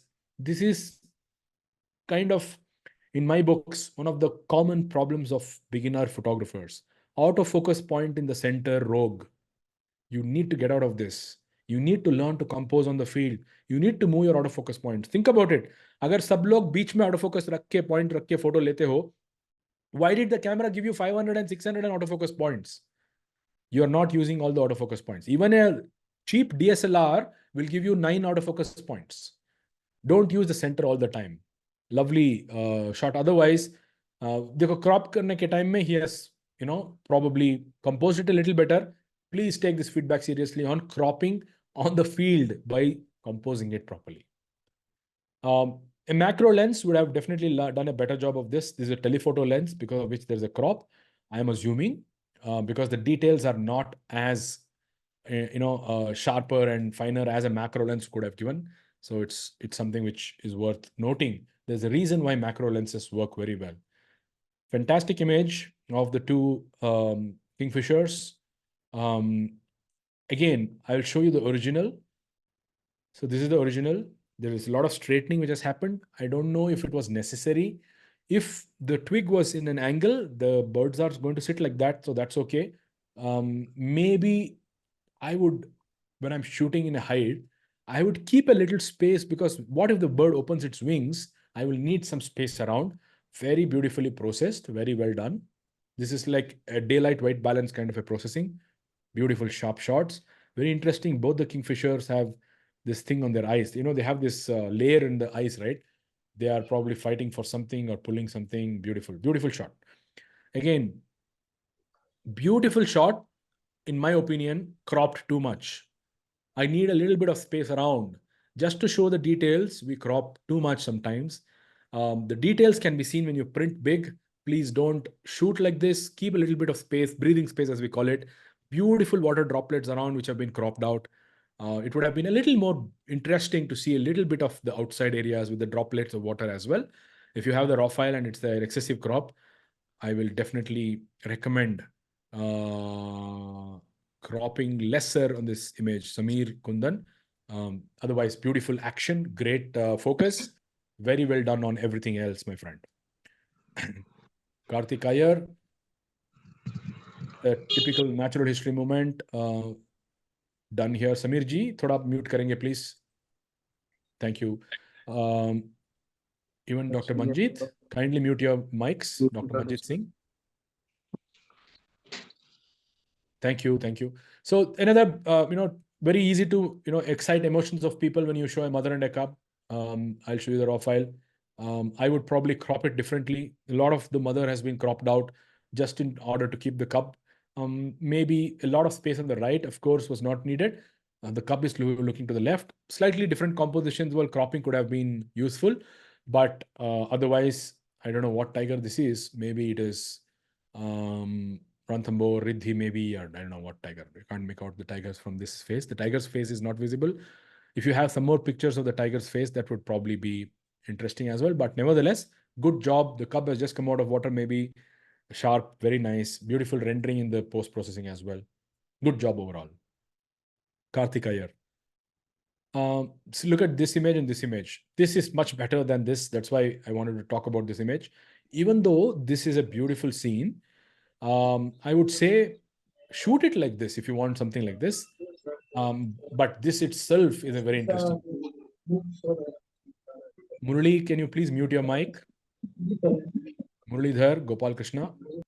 Thank you. Thank you. Sorry, guys. If others talk when I'm talking, it'll be disturbance. That's why I keep asking you to do that. So whose picture is this? This is Karthik Iyer. Karthik, for some reason I like your raw file. Just process this. Maybe crop it till here because there's this grass in the frame. Not adding to the image. But otherwise, I think you've cropped too much here. If you give this image to a publisher, they would probably not use it like this because this is too much of crop, not what they would ideally like. It's okay for social media because you don't need megapixels. But if you submit it to a print publication, they'll definitely not like so much of cropping. Amazing, beautiful sharpness, beautiful symmetry, beautiful exposure, black background, very nice. Overall, everything is beautiful. I just crave for a little space on the left and the right. We call that breathing space. Very well done otherwise. This was shot by Dharmendra Padiyar. Very good job, Dharmendra. Let me see your, okay, you only submitted JPEGs. You seem to be interested in macro work. What I like about this is, of course, the action and all of that. Maybe what could be also done is increasing the depth of field because you've been seeing a lot of out of focus areas in this frame. That's a little bit of a disturbance to the eye. But you've shot JPEG and you've processed it. Very well done. Since you've shot it like this, I would request you to not get rid of these spaces around. See, beautiful shot. Process it as is. Do not crop this image anymore. Well, that is what I want to say about those images. Just an emotional picture. Aesthetically, white balance could be, this is a little reddish. Maybe the light was like that. But if you see the raw file, you'll know that was not like that. Maybe a little less saturation, a little less white balance towards the warm side, going closer to the cool side. Also, what's a little bit of a disturbance is this plant right in the face of this thing. This tree also is a little bit of a disturbance, but what can you do? That is not in your control.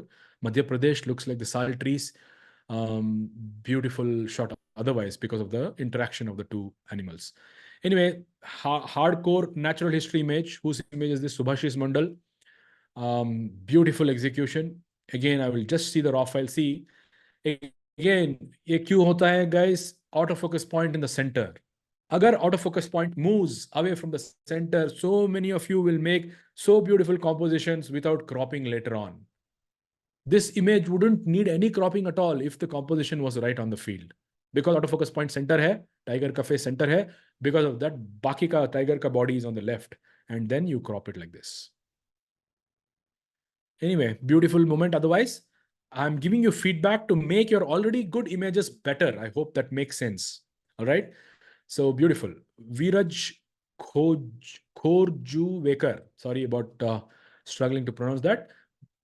Very nice habitat portrait image of the marmots in Ladakh. Again, little bit of space on the left. It's been a very common feedback to most of you guys. You put the subject's face or the eyes in the rule of thirds and you ignore the rest of the body. The whole body is your subject. Center the body, that should be in the rule of thirds. The eyes will come here, more space in the bottom. That's a very common feedback for most of you here today. Again, here also, a lot more space on the right, less on the left. Little bit of central pushing of the subject would have been very ideal. But otherwise, very well done on the composition. Also, what you could do, think about this. This is my feedback on this image. If the photographer had moved 5 feet to the right, there would be the lizard on the left and the windmill on the right. What a beautiful composition. This is a power of compositional storytelling. Because jahan pe dekha, wahi se shot liya, the windmill is right behind the lizard. If the photographer had moved right by 5 feet, the lizard would come to the left, the windmill would come to the right. Why am I saying the photographer should have moved to the right? Because the lizard is looking from the left to the right. So I would still need the lizard to be on the left. If the photographer would have moved to the left, then the lizard would come on the right of the frame. Because the lizard is looking right, it's not a great idea to do that. I hope that tip is very useful because it's very important tip for composition. Lovely backlit, Rangantitu or something like that. Very similar. Beautiful execution, lovely shot, great composition. I'll see the raw file of that picture before we go ahead. When you're in a boat, you're bending down the neck and shooting. We go through these compositional problems always because of the tilt of the neck or orientation of the horizon or the level to the ground is a little skewed, but otherwise good job. You've kind of used brushes and all of that to get rid of that rubbish plastic bag Ranganthittu has. But again, this is also an example of autofocus point in the center, because of which you have a lot of useless space on the left. However fast you are, you will be a millisecond slower when the action happens. That is when the subject will go into the frame. If you had kept an autofocus, so let me look at me now, guys. I'm going to tell you something interesting. Let's say I pick up my telephoto lens and I'm waiting for this pelican to come from the left to the right. What I do is, before I put my eyes to the viewfinder, I will move my autofocus point to the left. Q, because I know the pelican is coming from the left to the right. I'll move my autofocus point to the left and then put my eyes to the viewfinder. And now all I have to do is put my autofocus point on the pelican and follow it, and the pelican will always be on the left. This is a very important lesson for all of you to learn. बीच में autofocus रख के shoot करना is an amateur photographer's lakshan. Please don't do that. Lovely. So look at the raw file of this. Again, why has this happened? Autofocus point in the center. The subjects were on the ground when the photographer composed it. Suddenly they took off and he clicked this picture. Imagine if there was a little more space, if the photographer had not, of course, in this case, both of them are there. So keeping it in the center is not really bad, but the Godwits would have been amazing. There's a little bit of crop here. Maybe he has done that because of that territorial fight. Little more space around the wings would be very nice to have. Nevertheless, beautiful execution. Very well done. Very well done. Arghya Adhikari. Now, guys, this is a set of images that I love. Lot of thought process has gone to shoot these images. Maybe the guy has worked on producing these images, like strategizing. This is exactly shooting for a contest. सोच समझ के चुन चुन के shoot किया type photos. Beautiful. This picture after processing is outstanding. Outstanding. If this was a plastic pollution perspective, this image really is wonderful image. It's like a beautiful image. A little bit of off-centered composition would make it even stronger, which means crop out a little here till the car. Of course, this Carlsberg bottle was important, but then instead of putting the subject in the dead center, slightly off-center it to the right would have made this even better. All right, so some more images here. Brown Noddy. I haven't even seen this bird. Beautiful shot. Who's this? Yashodhan Bhatia. Brown Noddy. Because it's a harsh daylight, you can see the shadow of the bird is right below it, which means the sun is right above you. So because of that, you've got a lot of shadows. But you've done a fairly good job of exposing, opening the shadows, because of which that fish, it's, what is it? The mud skipper that it's carrying, it's dropped or whatever, it's appearing very well. Here, I would like you to probably crop in such a way that you have more space on the top. If you look at the bird, there is less space on the top, more space in the bottom. I will request you to recompose this so that a little more space on the top is there, very little space, or maybe you can crop it till here and add a lot more pixels on the top if you want to crop it like that. That's my feedback on this image. Look at this, guys. Look at this. This versus this. Okay, this is the raw file or a JPEG file. Maybe they're two different images. No, it's the same image, just cropped differently. Very well done. I don't know, is it a GoPro? Maybe it's a GoPro because I see the file name is GOO246. GoPro kept there. Oh, okay. I think it's a GoPro because I see the shadow of the GoPro, maybe. I don't know what that is. But anyway, beautiful. It's sometimes required to get interesting pictures, not necessarily from the best cameras, but also from these kind of cameras, because you can't put your DSLR there. What if it falls down? What if it's waterproof issues? But otherwise, very well done. I love this perspective. This is a great shot, even if it is with a GoPro. Lovely. This is an attempt at slow shutter speed. You need the human being also to be sharper there.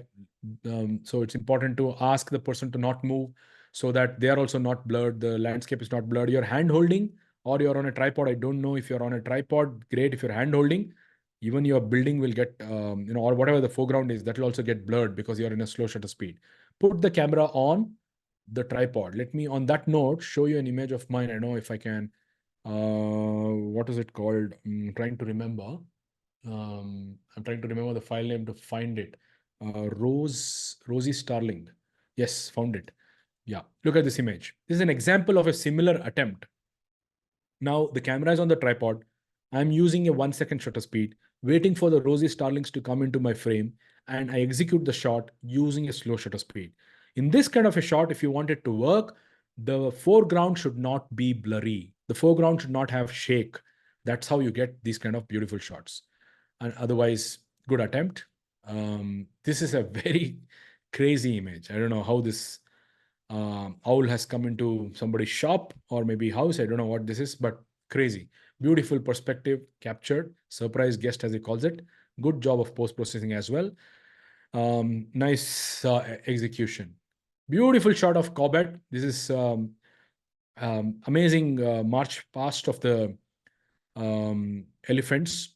Lovely, lovely shot. I like the composition as well. Lovely to see nice rendering of the images as well. This is the raw, that is the processed. Very good job of post-processing as well. This is one of my favorite images from this contest because it has lovely rain. The photographer has done a great job of shooting in the rain. Even though this is not an image to show details of the elephant, look at the way the processing has come out. Great job on processing as well. Sometimes even in this kind of light and rain, you should shoot, because what you can do today with computer processing power is amazing. This is a beautiful shot. I love this shot. Corbett, rain, elephants, beautiful. The last person's images we're going to see, plastic. Nowadays, a lot of people are enjoying shooting tigers with plastic because PM Modi ji also shared a lot of images there. Now, this is just an image which we picked up to show relevance, conservation, plastic pollution, littering, all those stories. Very sharp image, very well done. Keep an eye on the tail. Don't cut the tail out of the frame. Otherwise, reasonably good job on processing as well. Don't crop too much. Just make sure while you're composing, don't. I have this feedback for everybody who has a zoom lens, especially beginners. When you have a 150-600 or a 200-600 kind of a lens, most people shoot most of their pictures at 200 or 600 mm. Not required, guys. You need to zoom out till how much you need. Not always keep it like a prime lens. What is the advantage of a zoom lens compared to a prime lens? You can change your focal length that a prime lens can't do. Then please benefit from the advantage. There is a lot of disadvantage. That's okay. But what advantage you have in the lens that you don't use, many of you? Always 600. So make sure you control the focal length of your lens and not always shoot at the maximum focal length. Well, that's pretty much what I have to say for all these images that we saw. I'm happy to take some questions. I don't know, Pratibha, how do you want to do that? Can people unmute and talk, or do you want them to paste the question on the chat? I'm happy to spend some more time and answer questions. It's been close to 2 hours, but I'm fine if they want to talk. okay, great. Perfectly fine. Great. If anybody has any questions for me about photography, about anything else, except for which I can't answer, is the stats of the contest, which I'm sure you'll hear from them soon. Just to make a couple of things clear, the stats of the contest, everybody has visibility to their own statistics, number one. And number two, the top 20 participant statistics are publicly visible. So they can go and they can see how they compare on the various parameters. So it's a very transparent process. And why is public voting important? I think the theme is something that holds up to every single human being out here. So yeah, while the jury is out there to decide on the photographic abilities of the person, I think all of us as inhabitants of this, planet who have a disproportionate impact on the planet, I think we should all be subject to images like these to know that, life is not just something that we live within our four walls, but, life happens everywhere around us. Like the winner has shot the images in his backyard. So Right. Well, I'm happy to take some questions. If anybody has, please let me know. I just have one request, keep the questions short so that the answers can be something that's meaningful to everybody. But yeah, you're welcome to unmute and speak.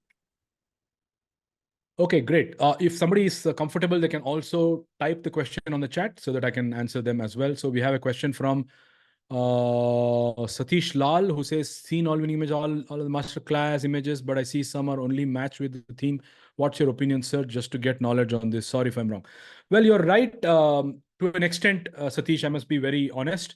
But just matching the theme is not enough to win a contest. Having said that, it is definitely one of the considerations. If you look at the top 10, 15 images, it's not only about the theme, it's also about the creativity and all of that as well. In a contest like these, you'll definitely get a mixture of a lot of things, but it's not only relevance to the theme. Because, if this contest was going to be judged based on the relevance of the theme, then the organizers do not need a photographer like me. Their own office can say whether it fits the theme or not. So you have to understand it's a mixture of both. There has to be a relevance. At the same time, we have given weightage to creativity as well.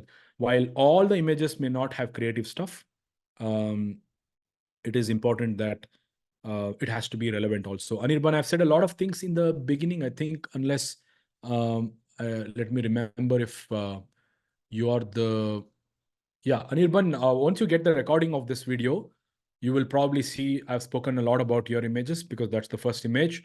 I personally request you to watch the recording again and you can see what I've said about it. I don't want to repeat it for everybody's benefit. Anyway, guys, even if you don't have questions now, if you feel the questions may come up later, I don't need to tell you how to find me. My name is Jayanth Sharma. You can find me on Instagram, or on Facebook, on Twitter, or I can also pass on my coordinates through Aarts Maestro. You can get in touch with me if you have any questions, concerns, feedback. If you feel anything that you want to say or ask me, you're most welcome. I'll be happy to answer them. Instagram is the fastest way to reach me if you want to. I'm happy to let you know if you have any questions. I think that's it. Pratibha, there's not, I don't think anybody is going to unmute and ask a question. They've had a lot of, I hope it was a useful session. I tried my best. Hope it helped people. Before you go, Jen, so I have a question. Please. So as you mentioned earlier, also there is a difference between photo manipulation and photo editing. We all use Lightroom, I'm sure. But what is your view about generative AI advancements that is coming up? Do you think there should be a certain limitations on using it, or how to go about it? No, the thing is, I'll give you a very high school level philosophical answer. Okay, killing a person is considered bad, but our army does that every day on the field, right? So what does that tell us? That tells us that the purpose, the situation, and what they are supposed to is going to decide whether it's right or wrong. If you just say killing a person is right or wrong, the blanket answer is it's wrong. But likewise, in product photography, likewise in creating photos for website content, where who the hell cares whether it was AI generated or whether it was shot by a photographer, then it doesn't matter. To be honest, I use AI a lot to make images for, let's say today I was making an image for our camera rental section. I needed an image of a delivery boy giving a camera to a client receiving a camera with a Kabini in the background perspective, because we have a Kabini rental store. Now, I generated this image using DAL-E, using ChatGPT, and I'm going to use that. I'm not going to shy away from it. As a photographer, I would not dare to submit that to a contest because it makes no sense, because I'm not creating it. But at the same time, are images like those required in this world? Fighting that battle means we'll only lose, because there's nobody now. Today, product companies are not hiring product photographers because they can get AI generated images. It is going to disrupt the market a lot. What if the competitor says our pictures are shot by a professional photographer, their pictures are done by AI? The customer will say, who cares, yaar? Product acha hai ki nahi, that is important. Tumhara photo bhaad mein jaye. Right? So to be honest, why do we do photography? Most people in this room here do photography for pleasure, for creativity, for quenching their creation. For them, they will not get the kick of AI. For them, creating the image makes sense. But if I need an image to send a newsletter which says, we are hiring and you need two people shaking their hands, AI generated image makes sense. There's no need to judge that image, right? So I would say, depending on the perspective, I am all in for AI generated images, videos, content, music, whatnot. But I am not in for putting that on social media and expecting people to like it, just like they misunderstanding it as your own creation. That is why Instagram last week has come up with made with AI filter. It detects it automatically if you don't tell it also, but there could be some ways you avoid the EXIF and create it. Then it expects you to ethically declare it. So there'll always be ways to cheat people and create something using AI and say, I created it. But if you get good night's sleep saying that, then you go and do that. I would not be able to sleep when somebody says amazing images when I have used artificial intelligence and created it. I'll feel so shy of looking at my face in the mirror. But that is me, somebody else who sits the whole day. By the way, do you know graphic designers, right? Today, they are evolving from a skill to learning how to prompt. So today, the world is adapting itself by adopting AI. So I think it's here to stay. I can't fight with it. I have to learn to figure out how I will myself use it in wherever I can. But when you talk about creativity, photography as an art, then we better stay away from it. Thanks for your point of Jayanth, view. Go ahead, please. I have a question. Matrishwa, go ahead, Yeah, please. Yeah, it was a fantastic session. thank you Now, so much. my question is, over a period of time, I have been following many competitions, participating also. Uh, Somehow, I have seen that backlit images always gets an upper edge. True. What could be the reason? Because one, it's difficult to shoot such images. You need to Uh, understand dynamic range, exposure, compensation, metering, and all of that. Number two, it really is visually much more richer than, interestingly, last week, I'll show you my screen. I hope you guys are able to see my screen. Let me just show you my screen. So last week, I was generating some AI images for my site, as I said. So let's say AI gen images. One of my prompt is backlight. One of my prompt is backlight. So these are AI generated images, right? One of my prompt is backlight because it's much more dramatic. This is the image I was talking to the other gentleman about. Delivery boy in Kabini giving a camera to a client in a safari vehicle. So a backlit is very dramatic. That is why it works a lot. I personally like backlit a lot. It's difficult to execute that. At the same time, it is not interesting to see a flat light image. If the light is behind you and the light is falling on the subject, the same light is falling on the background, that image is flat. It's very boring with respect to light. That's why creative photographers enjoy backlit rendering. so, is it a hint to all the photographers that next time when you compete and Jayanth Sharma is the judge, submit backlit images? Probably not That's why just we don't declare the jury in advance. Jury was not No, no, declared in advance. it would have been better if you declare the judge.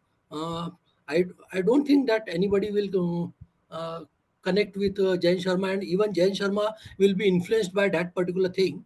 definitely, So if you definitely. declare the judge, we will have a better perspective of I, what this person is uh, thinking, or what the judges wants, I, basically. I kind of agree with you. Definitely, I must admit. In fact, in one of my video, I have said each time the judges changes in a contest. But one of the things I feel is it'll be great to know how the judge thinks, because if the judge is a creative guy, if the judge is a fan of slow shutter speed, if winning the contest is the goal, then it makes a lot more sense. Because let's say if the judge is the editor of Sanctuary magazine, then they don't care about blur, motion blur, creative, all of that. They'll see what is the rarity in that shot, whether it's a species which is rare.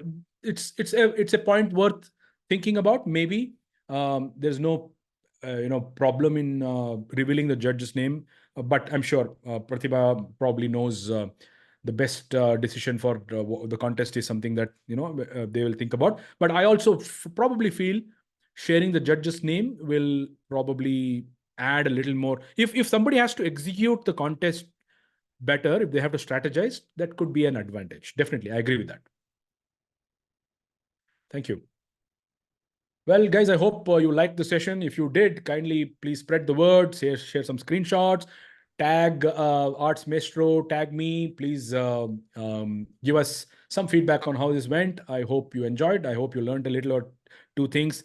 I must confess that the difference between somebody like me and a lot of people who have submitted pictures here is the difference of the number of days we spend on the field, is the difference of the number of years we've already spent. Otherwise, if you guys continue to produce images like this, the difference will narrow down more and more. I wish you all good luck and keep clicking. May you have the best light. Anybody else has any questions, or is it a wrap? Okay, guys, thank you so much to all of you for being here. Congratulations once again. Thank you very much, Jayanth. And we'll send all of you a feedback form. We'd love to hear feedback. We hear you that you would like to know the jury in advance. But, as a contesting stroke competition platform, we have our own pressures. In the case of adult photographers, maybe you don't reach out to the jury, but we have had other experiences in some other competitions where the jury is actually besieged. So I think, when we take these calls, it's a call, that we do as a company, as a platform, keeping in mind that there are so many different motivations, so many different types of juries, so many different types of people who come and participate and so on and so forth. So we kind of take a blanket call, but yeah, maybe we can revisit it at some point in time. We can probably discuss it with the jury in advance. Nonetheless, thank you very much. Thank you, Jayanth, for another absolutely fantastic session. While I'm not a photographer, I must say that, it even kind of induces me to probably pick up, a camera and start shooting and see where I stand vis-a-vis all of you. But all the best to everyone. Thank you very And much. as Jayanth says, may the light be with you. Okay. Hey, Anirban, don't worry, you'll get the recording. Yeah, we'll send you the recordings. We have sung a lot of good songs about you in the beginning. Best of luck. Please send everyone all the recordings. Yeah. Bye, guys. Take care. Thanks. Sudhakar, Bye-bye. thank you very much. Appreciate it. Thank you. Thank you. Thank you. Best wishes to all. Thank you. Goodbye.